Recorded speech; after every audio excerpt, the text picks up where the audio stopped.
ताबूत सकीना एक मुकद्दस संदूक है जिसका जिक्र कुरान मजीद, बाइबल और दीगर आसमानी किताबों में मिलता है। ये बनी इसराइल के लिए एक बहुत बड़ी निशानी और बरकत का जरिया था। ताबूत का मतलब संदूक, जबकि सकीना का मतलब सुकून या इत्मीनान है। इस तरह ताबूत सकीना के मानी सुकून या इत्मीनान का संदूक है। आपको इस संदूक के तारीखी पस मंजर के बारे में बताते हैं।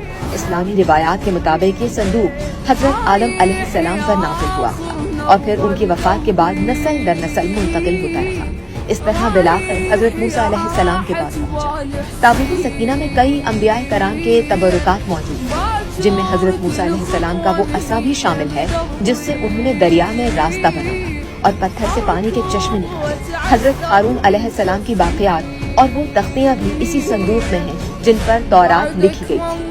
एक रिपोर्ट के मुताबिक कुरान मजीद की सूरह अल बकरा की आयत नंबर 248 में इसका जिक्र मौजूद है। जब बनी इसराइल ने अपने नबी से एक बादशाह मुकर्रर करने का मुतालिबा किया ताकि दुश्मनों से जंग कर सके, तो नबी ने अल्लाह के हुक्म से तालूत को बादशाह मुकर्रर किया। बनी इसराइल ने उनकी बादशाहत पर शक जाहिर किया तो नबी ने फरमाया कि तालूत के बादशाह होने की निशानी ये है कि तुम्हारे पास वो ताबूत वापस आ जाएगा जिसे तुम्हारे दुश्मन तुमसे छीन ले गए, जिसमें वो यादगारें भी हैं जो मूसा और हारून ने तुम्हारे लिए छोड़ी हैं। उसे फरिश्ते उठाए हुए होंगे। इसमें यकीनन एक बड़ी निशानी है तुम्हारे लिए अगर तुम मानने वाले हो। ऐसा ही हुआ। अल्लाह के हुक्म से फलस्तीनियों ने संदूक को बैलगाड़ी पर रखकर बनी इसराइल के इलाके की तरफ हाँक लिया। फरिश्ते उन बैलों को हाँक कर सीधा तालूत के घर के पास ले आए। इस तरह ताबूत सकीना बनी इसराइल को वापस मिल गया, जिससे उन्हें यकीन हो गया कि तालूत ही उनके बादशाह है। इस संदूक की बरकत से बनी इसराइल के दिलों में सुकून और इत्मीनान पैदा हुआ और वो जालूत के खिलाफ जंग में कामयाब हो गए।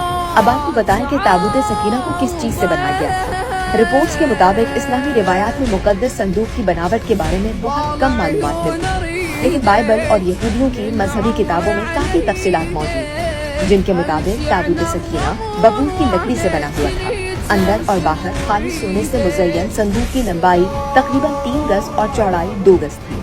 ताबूत के ढक्कन को कफारा का ढक्कन कहा जाता था, वो भी खालिस सोने से बना हुआ था। इस ढक्कन के दोनों तरफ सोने से फरिश्तों जैसे मुजस्समे बनाए गए थे, जिनके पर फैले हुए थे। ताबूत सकीना के हर कोने में एक सोने का हल्का था। संदूक को उठाने के लिए इन हल्कों में बबूल की लकड़ी के डंडे डाले गए थे। आपके जहन में भी ये सवाल पैदा हुआ होगा कि ताबूत सकीना आखिर है क्या?